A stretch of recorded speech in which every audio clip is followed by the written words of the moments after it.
கால அவகாசம் போதல அப்படின்னு சொல்றாங்க. 1 மந்த் தான் கொடுத்துருக்காங்கன்னு. இன்னொன்று அந்த படிவத்திலேயே குழப்பம் இருக்குன்னு சொல்லி உங்க முன்னாள் அமைச்சர் ஜெயக்குமார் கூட சொல்லியிருக்காங்க. சார், படிவத்திலாம் குழப்பம் இல்லை, பூர்த்தி செய்ய வேணும்.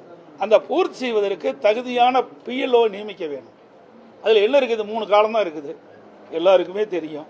அந்த 3 காலத்தில் வந்து முறையாக பூர்த்தி செய்வதற்கு அதுக்கு தான் நான் சொன்னேன். 4ஆம் வகுப்பு படித்தவர்களை எப்படி அவர்கள் பிஎல்ஓ நியமிக்கப்பட்டால் அந்த படிவத்தை பூர்த்தி செய்ய முடியும்? இதை யார் செய்வது? அந்தந்த மாவட்ட தேர்தல் அதிகாரிகள், சென்னை மாநகராட்சியில் மாநகராட்சி ஆணையாளர் தான் செயல்படுத்த வேண்டும். அவர்கள் முறையாக செயல்படாத காரணத்தினால இந்த குழப்பம். அது மட்டும் இல்லை, காலதா போதாதுங்கிறீங்க. ஒரு தேர்தல் அறிவித்து ஒரே மாதத்தில் முடியுது. அறிவிக்கப்பட்ட 14 நாளில் நாமினேஷன் தாக்கல் பண்ணி முடிச்சிடுறாங்க. 14 நாட்கள் வாக்குகள் கேட்குறோம். அது முடிஞ்ச பிறகு 3 நாள் கழித்து வாக்கு எண்ணி முடிச்சிடுறாங்க. ஆக 30 நாளில் தேர்தல் அறிவிக்கப்பட்டு தேர்தல் நடைமுறைக்கு வந்து நாமினேஷன் போட்டு அப்புறம் வாக்குகள் சேகரிக்கப்பட்டு வாக்குப்பதிவு நடந்து வாக்கு எண்ணிக்கை முடிவதே 30 நாளில். அப்படி இருக்கும்போது ஒவ்வொரு பாகத்திற்கும் ஒரு பிஎல்ஓ நியமிக்கிறாங்க. அது குறிப்பிட்ட மாதிரி ஒரு 300 வீடுக்கு மேலே இருக்காது. சுமார் 1200 வாக்குகள் வச்சிருக்கிறாங்க. 300 வீடுகள் தான் இருக்கும்.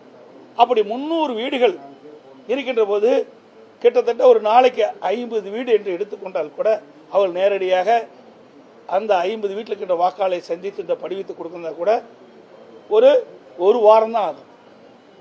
ஒரு வாரத்தில் அந்த படிவத்தை கொடுத்துடலாம். ஒரு 10 நாளில் திருப்பி வாங்கலாம். அந்த 3 முறை அந்த வாக்காளர் வீட்டுக்கு சென்று இந்த வாக்காளர் படிவத்தை வழங்க வேண்டும். இல்லாத, அதாவது அவருக்கு செல்லுகின்ற பொழுது வீட்டில் இல்லாதிருந்தால் மீண்டும் அந்த படிவத்தை இது சம்பந்தப்பட்ட வாக்காட்டை கொடுக்க வேண்டும். இது நடைமுறை. அது மட்டும் இல்லை, ஒவ்வொரு முறையும் தேர்தல் நடைபெறுகின்ற பொழுது அந்த தேர்தலுக்கு குறிப்பிட்ட தேர்தல் நடைபெறுகின்ற நாளுக்கு முன்பாக ஒரு வாரத்துக்கு முன்பு 5 நாளில் அந்த வாக்காளருடைய அடையாள ஸ்லிப் கொடுக்குறாங்க. 5 நாளில் கொடுத்துட்றாங்க. அப்படி 5 நாட்களில் தேர்தல் நடைபெற்ற காலகட்டத்தில் அடையாள ஸ்லிப் கொடுக்கின்ற பொழுது ஏன் 1 மாதத்தில் இந்த படிவத்தை கொடுத்து வாங்க முடியாது? அதை திட்டமிட்டு வேண்டுமென்றே அவதூறு பிரச்சாரத்தை பரப்பி வராங்க. சென்னை மாநகராட்சி மற்றும் பல்வேறு மாவட்டங்களில் இருக்கின்ற சட்டமன்ற தொகுதியில் குறைஞ்சபட்சம் எடப்பாடி என்றால் 5600 பேர் இறந்தவர்கள் மட்டும் தொடர்ந்து வாக்காளர் பட்டியலிடம் பெற்றுள்ளார்கள். எங்களுடைய கழகத்தின் சார்பாக இந்த எஸ்ஐஆர் வருவதற்கு முன்பாகவே அதை இறந்தவர்கள் வாக்காளர் பட்டியலில் இறந்தவர்களை வாக்காளர் பட்டியலில் விடுவிக்க வேண்டும். அதோட இரட்டை வாக்காளர் 2 இடத்தில் வாக்காளர் இருந்தால் அவருடைய பெயர், குடி நகரத்திலிருந்து அந்த வீட்டிலிருந்து வேறு வீடுக்கு மாறி போய் பல ஆண்டு இருந்தால் அவருடைய பெயர், அதோட போலி வாக்காளர், இதையெல்லாம் கண்டறிந்து முறையாக மாவட்ட ஆட்சித்ததற்கு சுமார் 10,000 பேர் எடப்பாடி சட்டமன்ற தொகுதியில் மட்டும். இப்படி சேலம் மாவட்டத்தில் ஒவ்வொரு சட்டமன்ற தொகுதியிலும் பல்லாயிரக்கணக்கான வாக்காளர் இருக்கிறாங்க. அது மட்டும் இல்லை, சென்னை மாநகராட்சியில் ஒவ்வொரு சட்டமன்ற தொகுதியிலும் பல்லாயிரக்கணக்கான வாக்குகள் இப்படி இறந்தவர்கள் பட்டியலில் இருக்கின்றார்கள். பல ஆண்டுகளாக குடிபெயர்ந்தவர்களுடைய பெயர் அந்த வாக்காளர் பட்டியலில் இருக்கின்றது. போலி வாக்காளர்களும் இருக்கிறது. இதையெல்லாம் நீக்க வேண்டும் என்று பல முறை அனைத்து இந்திய அண்ணா திராவிட முன்னேற்ற கழகத்தின் சார்பாக இந்த எஸ்ஐஆர் வருவதற்கு முன்பாகவே சம்பந்தப்பட்ட தேர்தல் அதிகாரிக்கு கொடுத்தோம். அவர் நீக்கவில்லை.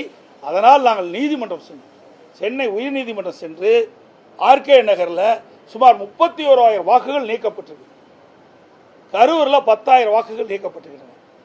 அதோட இப்போ டி நகரில் பல்லாயிரக்கணக்கான வாக்குகள் இறந்தவர்கள் குடிபெயர்ந்தவர்கள் அதோட இரட்டை வாக்காளர் இருப்பதையெல்லாம் கண்டறியப்பட்டு நீதிமன்றத்தில் வழக்கு தொடர்ந்தோம்.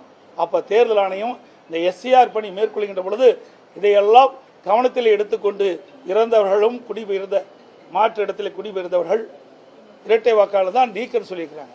இப்படி பல்லாயிரக்கணக்கான வாக்குகள் இதில் இடம்பெற்றிருக்குது. தேர்தல் வருகின்ற பொழுது இதையெல்லாம் பயன்படுத்தி திமுக வேட்பாளருக்கு ஆதரவாக கள்ள ஓட்டு போடுவது, திருட்டு ஓட்டு போடுவது, அதுதான் அதிர்ச்சி அடைஞ்சிருக்கிறாங்க. ஆகவே எஸ்ஐஆர் பணி முழுமையாக நிறைவேற்றப்பட்டு விட்டால் இந்த இறந்தவர்கள் வாக்கு நீக்கப்பட்டு விடுவார்கள். அதில் முறைகேடாக இருக்கின்ற வாக்காளர் பட்டியலிருந்து விடுவித்து விடுவார்கள். அதனால திருட்டு ஓட்டு போட முடியாது. இன்றைக்கு சென்னை மாநகராட்சி தேர்தல் நடந்தது. சென்னை மாநகராட்சி தேர்தல் நடைபெற்றுக் கொண்டிருக்கின்ற பொழுது கள்ள ஓட்டு போட முயற்சிகின்றவர்களை திமுக நிர்வாகியை எங்களுடைய முன்னாள் அமைச்சர் திரு ஜெயக்குமார் அவர்கள் பிடித்து காவல்துறை ஒப்படைத்தோம். அந்த திருட்டு ஓட்டு பிடித்து போட வந்தவரை பிடித்து கொடுத்ததற்காக அவரை 15 நாள் சிறையில் அடைச்சாங்க. அப்படிப்பட்ட நிகழ்வுகளெல்லாம் வருகின்ற சட்டமன்ற தேர்தலில் நடைபெறக்கூடாது என்பதற்குத்தான் எஸ்ஐஆரை நாங்கள் ஆதரிக்கின்றோம். பொதுமக்கள்கிட்ட முறைகேடு இருக்கு, அது சட்டவிரோதமா ஆட்சிக்கு வரதுக்காக தேர்தல் ஆணையத்தை கையாளுறாங்கன்னு பொதுமக்கள் மத்தியில திமுக சொல்றாங்க. ஆனா நீதிமன்றத்துல போயிட்டு இது வந்து காலதாமதம், அது இன்னொன்னு வருவாய்த்துறை அதிகாரிகள் மழை காலங்களில் பணியாற்றணும் அப்படின்னு அங்க ஒரு கருத்து இங்க ஒரு கருத்து இரட்டை கருத்து சொல்றாங்க. அதை எப்படி பாக்குறீங்க? இதை எப்படியாவது நிறுத்த வேணும். அதுக்கு பல்வேறு காரணங்களை கற்பிக்கின்றார்கள். நான் தான் ஏற்கனவே விளக்கமாக சொல்லிட்டேன். 1 மாதம் போதுமான காலம். ஏன்னா ஒவ்வொரு பாகத்திற்கும் ஒரு பிஎல்ஓவை நியமிச்சிருக்கிறாங்க. அவர்கள் வீடு வீடாக சென்று இந்த படிவத்தை வாக்காளர் படிவத்தை கொடுத்து பூர்த்தி செய்து வாங்குறாங்க. இதில் என்ன பிரச்சனை இருக்குது சார்? அதுக்கு தாங்க அதில் தான் நிறைய குளறுபடி இருக்குது. இவர்களே கையெழுத்து போட்டு கொடுத்துறாங்களா திமுக காரங்க? அதில் கைவந்த கலையாகி போச்சு. எப்படி முறைகேடாக வாக்காளர் பட்டியலில் வாக்காளரை சேர்க்க வேண்டும் என்பதற்கு அவர்களுக்கு கைவந்த கலை. அப்படிப்பட்ட நிலையெல்லாம் மாற்றி அமைக்க வேண்டும் என்பதற்கு தான் இந்த எஸ்ஐஆர் பணி முழுமையாக நேர்மையாக நடைபெற வேண்டும் என்பதற்கு தான் இதையெல்லாம் கொடுத்துருக்காங்க. சதி மூலம் தான் இப்ப பீகார்ல ஜெயிச்சிருக்கு. எப்படி சதிங்கிற அகிலேஷ் யாதவ் சொல்லி எப்படி சதி எப்படி செய்ய முடியும்? வாக்காளர் பட்டியல் போட்டால் தாங்க செய்ய முடியும். வாக்காளரில் எடப்பாடி ஒரு எல்லா ஊரில் எடப்பாடின்னு வச்சுருக்கேன், ஒரு பாகம் இருக்குது. அதில் எவ்வளோ வாக்காளர் இருக்கிறாங்க, அந்த வாக்காளர் தானே ஓட்டு பண்ண முடியும். அதில் எங்கே போய் சதி இருக்குது? அவளுக்கு பின்னடைவு வந்தால் சதியும்பாங்க, ஜெயிச்சா நல்லா இருக்குமாங்க. 68 லட்சம் பேர் நீக்கல் ஏங்க ரைட்டு. 68 இப்போ நான் சென்னை மாநகராட்சியில் ஒரு தொகுதி மட்டும் சொன்னேன். ஒவ்வொரு தொகுதியிலும் 50,000 வாக்கு இருக்குது. சென்னை மாநகராட்சியில் ஒவ்வொரு சட்டமன்ற தொகுதியிலும் சுமார் 50,000 வாக்காளர்கள் இறந்தவர்கள், பல ஒரே இடத்தில் குடியிருந்து வேறு இடத்திற்கு மாறியவர்கள், இரட்டை வாக்காளர்கள், இப்படி சுமார் 50,000 வாக்கு இருக்குதுங்க. அதுக்கு தான் உதாரணமாக சொன்னேன். ஆர்கே நகரில் பல முறை நாங்கள் முயற்சி செஞ்சு சம்பந்தப்பட்ட தேர்தல் அதிகாரிகள்கிட்ட அதையெல்லாம் நீக்க வேண்டும் என்று முறையாக பட்டியலிட்டு புள்ளி விவரத்தோடு கொடுத்தோம், ஆதாரத்தோடு கொடுத்தோம். நீக்கல. பிறகு நீதிமன்றம் போனோம். நீதிமன்றம் போகாட்டி தான் நீதிமன்றம் ஆணைப்பு தீர்ப்பு கொடுத்து இதையெல்லாம் அவள் கொடுக்கப்பட்டது சரியா தவறா என்று ஆய்வு செய்து நடவடிக்கை எடுக்க வேண்டும் என்று தீர்ப்பு வழங்கிய பிறகு அதை சம்பந்தப்பட்ட அதிகாரிகள் வீடு வீடாக சென்று 31,000 வாக்குகள் நீக்கப்பட்டாங்க. இன்னும் 14,000 வாக்குகள் நீக்கப்படாமல் இருக்குது. ஒரு தொகுதியிலிங்க 46 ஓட்டுனா அப்புறம் ஏன் 60,000 பேர் 60 லட்சம் பேர் வராது? ஆக வரும். இதில் யாருக்கு எந்த வித தவறும் கிடையாது. இந்த கட்சி அந்த கட்சின்னு பார்க்காதீங்க. நேர்மையான வாக்காளர் பட்டியல் இடம்பெற வேண்டும். எல்லா கட்சியுமே PLA 2 போட்டுக்கிறாங்க. ஆனால் இப்படி திமுக பேசிக்கிட்டு ஒவ்வொரு பாகத்திற்கும் திமுக கட்சிக்காரர் வீடு வீடாக கூட போயிட்டு இருக்கிறாங்க. எல்லா ஊடக நண்பரும் பத்திரிகை நண்பருக்கும் தெரியும், உங்களுக்கும் தெரியும். மற்ற கட்சிக்காரர்களை விட திராவிட முன்னேற்ற கழக கட்சியை சேர்ந்த PLA 2 அந்த PLAவோட வீடு வீடாக போயிட்டு இருக்கிறாங்க. அதை எல்லா புகைப்படம் நாங்களும் எடுத்து வச்சிருக்கிறோம். அண்ணாமலை மீது தற்போது வந்து ஒரு 2000 கோடிக்கு அவர் கர்நாடகாவில் வில்லா கட்டிட்டு இருக்காங்க. ஏற்கனவே அதிமுக முன்னாள் அமைச்சர்கள் பட்டியலை வெளியிடுவேன், ஊழல் பட்டியலை திமுக பட்டியலை வெளியிடுவேன் அப்படின்னு சொன்னவர் இன்னைக்கு வந்து நான் வீடு வாடகைக்கு தான் இருக்கேன், நண்பர் தான் கொடுக்குறேன் சார். அதை பற்றி முழு விவரம் எனக்கு தெரியாது. நீங்கள் பத்திரிகையில் வந்துட்டு ஊடக செய்தி வச்சுட்டு என்னை கேட்டால் அதுக்கு பதிலளிக்க முடியாது.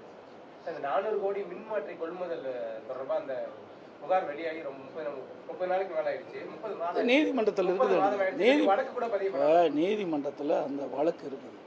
டிரான்ஸ்ஃபார்மர் தானே, டிரான்ஸ்ஃபாரை டெண்டர் போட்ட விவகாரம் அது நீதிமன்றத்தில் வழக்கு இருக்குது, நடந்துக்கிட்டு இருக்குது. அந்த வழக்கு இருக்கிறதுனால அதில் வந்து நம்ம போய் உள்ள கருத்து சொன்னால் அந்த வழக்குக்கு குந்தம் ஏற்பட்டுரும். ஆக நீதிமன்றத்தில் வழக்கு இருக்கும்போது நம்ம அதை எப்படி போய் விவரிக்க முடியும்? சரியா தவறா என்பது அப்படின்னா தான் தெரியும். அது மட்டும் இல்லை, 30,000 கோடிக்கு ஸ்மார்ட் மீட்டர் வைப்பதற்கு மிகப்பெரிய ஊழல் நடைபெற இருக்கிறது. பேச்சுவார்த்தை நடத்திட்டு இருக்காங்க பல நிறுவனத்துக்கிட்ட. இது குறித்தும் அனைத்து இந்திய அண்ணா திராவிட முன்னேற்ற கழகம் பொதுநல வழக்கு தொடரும். ஏன்னா 30,000 கோடிக்கு சாதாரணம் இல்லை. திட்டமிட்டு வேண்டுமென்று இந்த அரசாங்கம் அந்த கொள்முதலை அதிகரித்து அதில் முறைகேடு செய்வதற்கு முயற்சி செய்து கொண்டிருக்கின்றது. அதிமுக இதையெல்லாம் முழுமையாக வெளிவந்த பிறகு, இந்த டெண்டர் விவகாரம்லாம் முழுமையாக வெளிவந்த பிறகு அதில் தவறு இருக்கும் பட்சத்தில் சட்ட ரீதியாக சந்திப்போம் என்று தெரிவித்து அனைத்து ஊடகங்களுக்கும் பத்திரிகைகளுக்கும் நன்றி, வணக்கம்.